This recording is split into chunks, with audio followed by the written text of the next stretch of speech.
Welcome, friends. Today we are doing another weekly fragrance rotation for the week ending the 5th of December 2021. Yikes. How did that happen? And so I will start with what I wore last Monday. And that is a fragrance I think is absolutely spot on for a cold weather fragrance. This is definitely a cold weather fragrance. Do not be wearing this in the heat lest you choke. Don't choke. So don't wear this in the heat. We don't want that. And this is Promise by Frederic Malle. This is Big Apple. It is dry. It is. I don't know whether this is because I bought it in like February or like January or something. But it's huge. It's such a huge performer. Probably if not the best, it's one of the best performing fragrances I've got. It's absolutely massive. It's a little bit fresh. It's a little bit fruity. It's very dry. It's a contrast of things. It's like incense and that. It's got that sort of dryness from incense, but it's got like this cypriol sort of like scorched earth sort of like vibe about it. There's like, it's arid, like nothing's ever grown there for like thousands of years because it's clearly far too hot. It's like a desert, and that this comes from the Desert Gems. So this is absolutely brilliant on a cold day for me. Love it. Absolutely love it. And I would recommend that you tried it. Don't blind buy it because you might not like it, but it's got a big green apple at the top. And some people, just had a yawn there, some people don't like the old green apple, because it's a synthetic note. You can't like tincture an apple, but it feels like they have. It's a very it's got that sort of apple juice more than green apple. Do you know what I mean? Like it gets you at the back of the side of your tongue. Fantastic perfume, absolutely nuclear. I expect to see this again because it's very good. I like Promise. I can't see myself wearing a whole bottle of that in my entire lifetime, but to be fair, I've actually put a decent sized dent in that. I don't know if you can see. I don't think you can. It's halfway between like the lid and the not the lid, like the lip there, and the label. So I've actually won quite a lot of that for a fragrance that I only ever use 2 sprays of. Next, on Tuesday, I've got an outrageous tale for you. On Tuesday, I wore this again, and this is Opium Secret de Parfum. This is lovely, big myrrh. It's got a big red myrrh note in it. This is fantastic, very perfumey, very nice, very. It's obviously like feminine marketed, but it's absolutely fantastic. You can totally wear this if you're a bloke. This is the second time I've worn it. This was like a love at first smell. This is like the first time I've worn it. No, the second time I've worn it since I got it, and only got it like quite recently in comparison to the rest of my fragrances. So,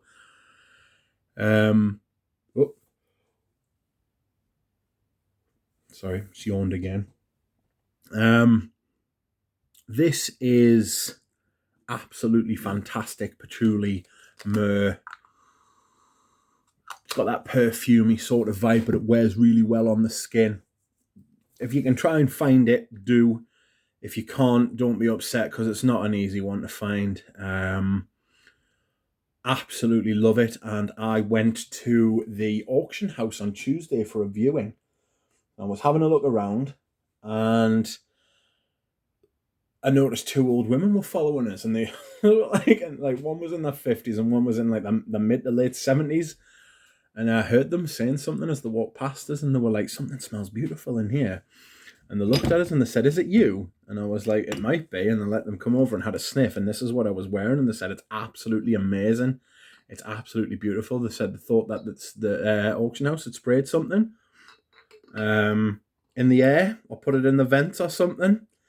So that is my first ever compliment in the wild from somebody who didn't know I was wearing perfume. Anybody who does those compliment lists is just bullshitting. Or it's not compliments that they actually get from people who don't know they're into perfume, you know? So yes, this is one of my absolute favourite pickups of this year. I might do a video about favourite pickups of this year, actually. But I'd have to go back through and go through what I have actually picked up this year, and that would not be easy because it's been a lot. Anyway, whoops. Don't pick things up by the lid like me. Do as I say, not as I do. Right, on Wednesday, by the way, it's actually quite dry, this. And on Wednesday, I continued with the dry theme, and I went with Gucci Pour on One. I managed to get a backup of this, if you didn't realise, recently. I got a backup tester. This is growing on us, I must admit. It reminds us a lot of something else I picked up recently as well, which is Sahara Noir. I don't know if you can see that because the plate's a bit shiny, but I got a bottle of Sahara Noir, so I'm quite pleased about that, actually. Even though I got a sample off Raz Scott, and I wasn't huge on it, but I mean, it came up for a really good price, so I'm hoping that I'd be able to, if the worst came to the worst and I didn't need it, I'd be able to give it away to someone or sell it. So, but anyway, this smells a lot like it, and Tom Ford was in charge of both houses when they released them. Gucci Pour on One seems to be the originator, and then Sahara Noir seems to be like another version of it. I don't know why it was really got marketed towards women, the Sahara Noir, but anyway. Gucci Pour on One. Dry incense papyrus sort of vibe. Wasn't the biggest fan. Love the bottle though. It's got a little chip on the corner, so I got it cheap, not cheapish, compared to what some other people selling their bottles for. Excuse me, I've got the hiccups now. I was yawning before. What's going on? Sorry about that. Anyway, this is what I wore on Wednesday. I really quite enjoyed it. Much more. This is the problem with first impressions. You've seen I've been doing first impressions on my channel. I'm still undecided whether I should keep doing them. I'll keep doing them until I decide that I shouldn't do them. So yes, I might call it something other than first impressions. I might call it like brief smellings or stuff. No, I won't call it that. I will never call it that. Good God. Anyway, this is what I wore on Wednesday, and I quite enjoyed it. I never realised. I always thought the lid was black, but it doesn't appear to be. It's got like a brown sort of copper vibe about it. That's quite strange. So on Thursday, I wore something completely different and went with. Can you see that? I don't think you can. You might just have to believe us. I went with Ambergris. That's right. Ambergris. Absolutely fantastic. Hadn't worn it for ages, and I thought that's a bit scandalous. Absolutely love it. I love the way it smells. You can see you can't see, I've put a dent in it. I must have used about 20-25 mils of that. Really enjoy it. I've got it in a little atomizer. I'll show you. Here it is. Used quite a lot of it from what's gone into my atomizer. Can I get it out? Oh no, I've still got plenty left. It's a really good atomizer. This is one of the Travelo ones that I bought.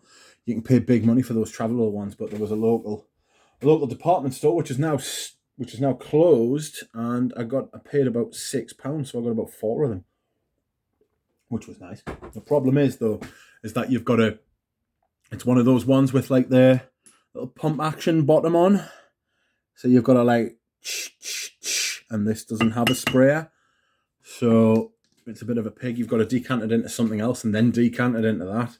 Bit of an arse, that. But anyway, this is what I wore on Thursday. Rose, alleged ambergris, but it's not. It's a really good synthetic ambergris. It's really nice. It's a really nice perfume. This is the old CD version, or the original Privé. It's a 2015 bottle. Don't buy any of them post 2018 because they're fucking awful.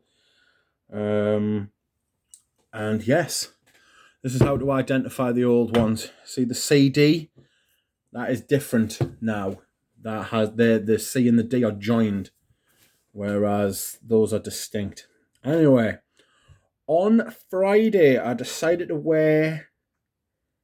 What's this?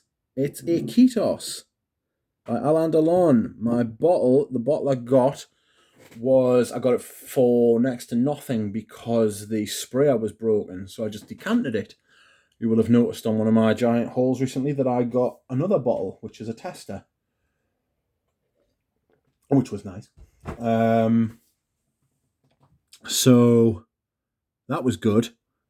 I really like this actually now. It's the jasmine in it. It's one of the only jasmine heavy fragrances that I really like.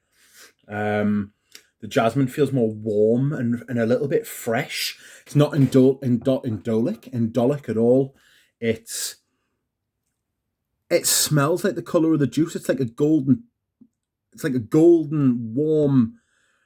Don't say golden warm piss. I just don't. So it's got this like golden warmth to it. It's not like syrup, but it is actually really nice. A little bit fresh. The story is that Dior were interested in this. Was submitted to Dior as a fragrance in the 80s, and Dior chose to release, I think it was Diorella or Diorissimo. It was one of those ones with Dior in the name, and released it for ladies. And this was then offered to many houses, or it was offered around, and Alain Delon smelled it and said, I'll have that, totally, and released it for men. And it's gone down as one of those, like, if you know perfumes. If you know about this fragrance, you want it. If you want to show off that you actually know something about like men's fragrances, like not like beyond the realms of like Sauvage and Bleu de Chanel and Versace, Eros and all that crap, that you actually know something about fragrance, you will know about this and you will want to smell it, at least smell it, to make up your own mind about it. Don't just listen to me. So yes, this is a really good, different men's fragrance. I'm glad it got released in the end. And I'm glad I've got some with a backup as well. And that is a Ketos. Don't smack your bottles, Richard, for God's sake. Yesterday I wore and thoroughly enjoyed, this is Saturday now, wore and thoroughly enjoyed this. Encre Noir à l'Extrême. This is fantastic. It's like a vetiver amber and with incense and it's so simple but so good. Natalie Lawson, absolute genius with this line. Absolutely peaked. I still haven't smelled anything better that she's done. That said, I haven't gone out my way looking for Natalie Lawson perfumes to compare, but she definitely deserves a choice, like a go at the big time, you know, like releasing some huge scents for big houses. I know she's done some stuff for Lancôme, which is a good house. I know she's really famous for the Encre Noir sort of thing, but like if she was to be given, like if she'd got the in-house perfumer at Dior gig, I wouldn't have been that upset. I wouldn't have been upset. I say I wouldn't have been that upset. I wouldn't have been upset. I'd have been really interested to see what she could have done there. She is a quality perfumer, and this shows that she knows what she's doing. People say she is the queen of cheap perfumes because she did like Bentley for Men Intense, of course. Oh God, do you know I had all these perfumes lined up in my head about what she'd done? I can't remember them now, but she is absolutely fantastic. And with this line, the Sport's really good. I wear the Sport in the spring and the summer, mainly the summer. Encre Noir is obviously Encre Noir. Like, you'll have heard loads of people talk about it, but it's fantastic. And then this as well. This might be my favourite. They are absolutely fantastic. People say she's the queen of the cheapie, but they're not cheap. I mean, if you go on like lalique.com and look for Encre Noir and Encre Noir, their retail price is over £100. So they're not actually cheap. They're just sold at retail at discounters cheap, you know. So it's a bit unfair that she's the queen of the cheapie, because she does make some good stuff. I wouldn't have mind seeing her at Hermes either. So next, speaking of Hermes, today I am wearing this Bellamy, vintage Bellamy. Let's have a spray, shall we? I managed to get a backup of this, and on the way, I've actually got the original shaker bottle. Managed to find one of those at a really good price. So, fantastic. I'm buzzing. This is smoke and leather. Warm, tiny bit green. Very little greenness in it. But it's brilliant for this time of year. It smells like smart and smoky and leathery and dark. It was brought out in the 80s. It was discontinued and then reissued in the early 2000s, possibly under Jean-Claude Eleanor, but I don't know that for sure. And then he did there's a new version of this in the new bottles that they've got, which isn't as good, but I actually still quite like it. It feels very different to this perfume. A lot less smoky and a lot more spicy now. But yes, this is a really good. I really like the bottles as well. This is the blueprint for the Hermes Essence bottle. So there you have it. I will try and get them all in the screen for you. Whoops, too far. Bellamy. I'm not going to be able to do this at all, am I? Not even slightly. Equitos. I'd have to move my camera a little bit further back. Gookie. Secret de Parfum. Promise, you're over there. There you are. Yay. So on Monday, Promise. Then Opium, Secret de Parfum, Gucci Pour on 1, Ambergris, Iquitos, Encre Noir, Alex Strem yesterday. And today, I'm wearing Bellamy by Hermes, a vintage bottle, an early 2000s bottle. I hope you've enjoyed this. It has been 17.5 minutes, and I will see you again soon. Bye.